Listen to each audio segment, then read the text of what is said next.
What's good? Bevan here with Tried and True EDC. Today we're going to be taking a look at another FLISSA Knives model. And full disclosure, this was sent to me free of charge in exchange for some content. I'm not affiliated with them in any way. However, I will leave a link in the description below where you can go take a look on their Amazon storefront if you're interested in checking one out. The packaging is very minimal. It's just a cardboard box. Came in this plastic bag, and there's some literature.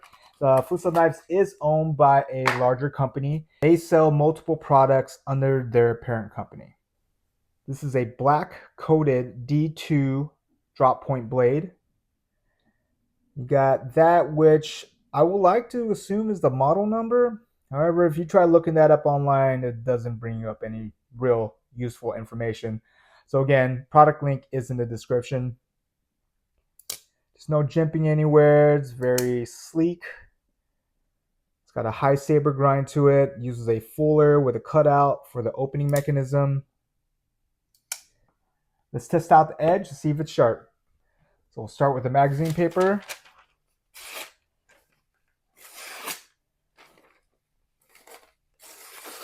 It is quite slicey. I have used this already, just as a disclaimer. Zip tie. Quite easy. We got some 3/8 of an inch poly rope. Those are pretty clean cuts right there.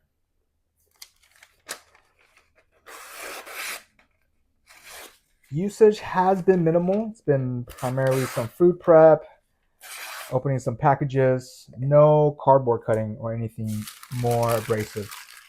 This has coated liners for the frame, and it has green G10 scales. However, on the product description and actually the images that you see, it's a brighter green.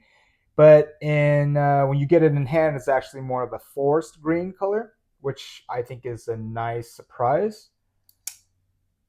And it is using a crossbar lock mechanism. It's got your pocket clip on one side. It is not reversible. Minimal hardware, 2 points of contact for the back spacer. They've got their logo on the pivot pin, the pivot screw on the back. The fit and finish is pretty nicely done. This is what I would consider a budget blade. It is under $20. Let's take a look at some size comparisons. On top, we have the Benchmade 940-1. On the bottom, we got a bug out. It is larger than both knives, and from an overall length perspective, the blade length is also longer. Got a PM2 on top from Spyderco, and then a Para 3 on the bottom. I'm actually a bit surprised. This is actually closer to the Para 3 in terms of overall length, maybe shy by a 1/4 inch.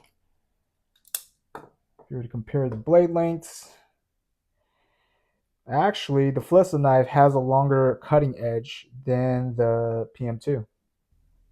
The action on this is pretty nice.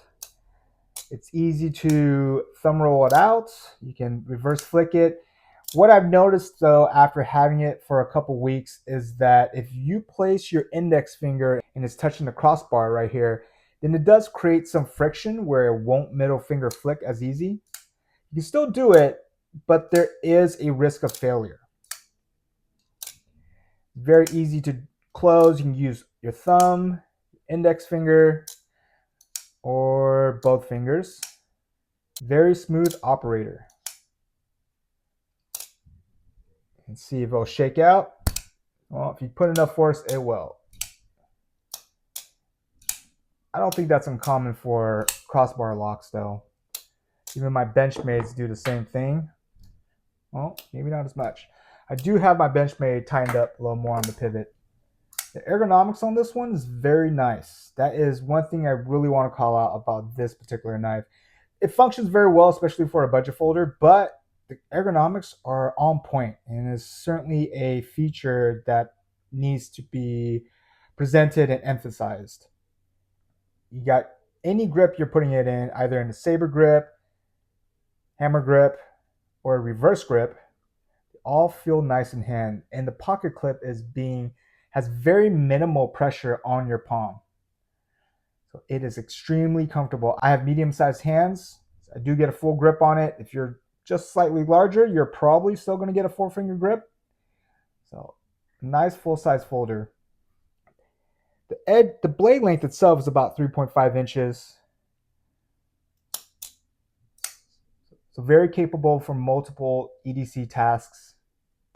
The pocket clip is deep carry. It is non-reversible, as I mentioned earlier. And let's take a shot of this in the pocket.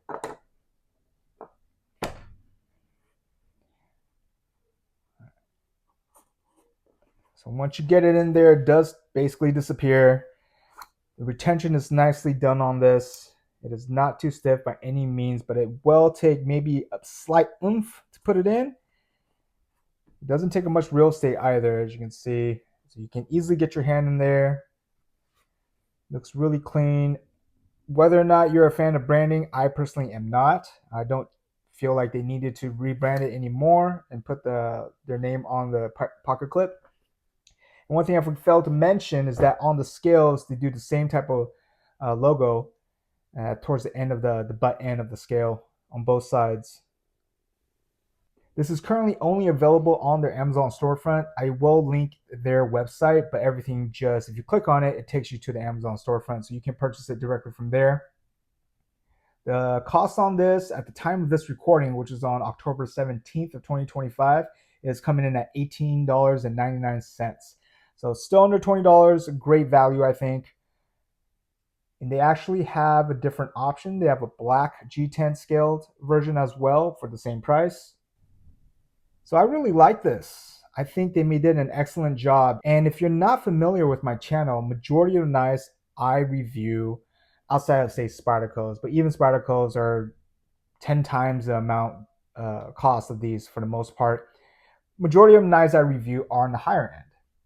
I really didn't get into budget knives until recently when I've had the opportunity. Once I started my channel, I've had some people reach out and give me the opportunity to handle and experience theirs, which for the most part have been on the budget side. I really like this. This is really well done. I've been carrying it for the past couple weeks, using it. It slices well. You've seen the cut test. Could probably use a touch up to kind of clean up that edge, make it a little more keen. But it cuts very well, easy to handle. Excellent ergonomics on this one.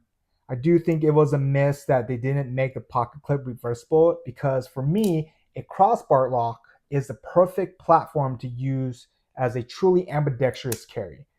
Right? The lock itself is very ambidextrous. You can operate it with both hands. And so I think what they should have done is made this a reversible clip. So for those who are lefties, who carry their knives on the left side and operate with a left hand, would accommodate their carry preferences. An improvement could be made on where the position of the lock is placed. So as I mentioned, if your index finger is touching the lock bar, there's a risk that it won't fully open. And if it does, the action is a bit sluggish. So it's fidgety, but take it with a grain of salt, because for me, to get that full action from a middle finger click, I am placing my index finger above the lock, almost towards the top of the handle. Yeah, so there are risks of failed deployment with a middle finger flick. But overall, I think they did a really nice job on this. Let me know if you're familiar with FLISSA knives. Would love to see what you think of them. This is the second knife they've sent me. I have a couple more coming up. Maybe I can just give you a quick sneak peek at those. We got this one and this one. This one is a flipper. This one is a utility style knife, and you can actually switch out the blade. Keep an eye out. I will have reviews on both of these shortly. Shout out to FLISSA for not only giving me the opportunity to check this knife out, but also making a nice design. Improvements can be made, in my opinion. However, they did an excellent job.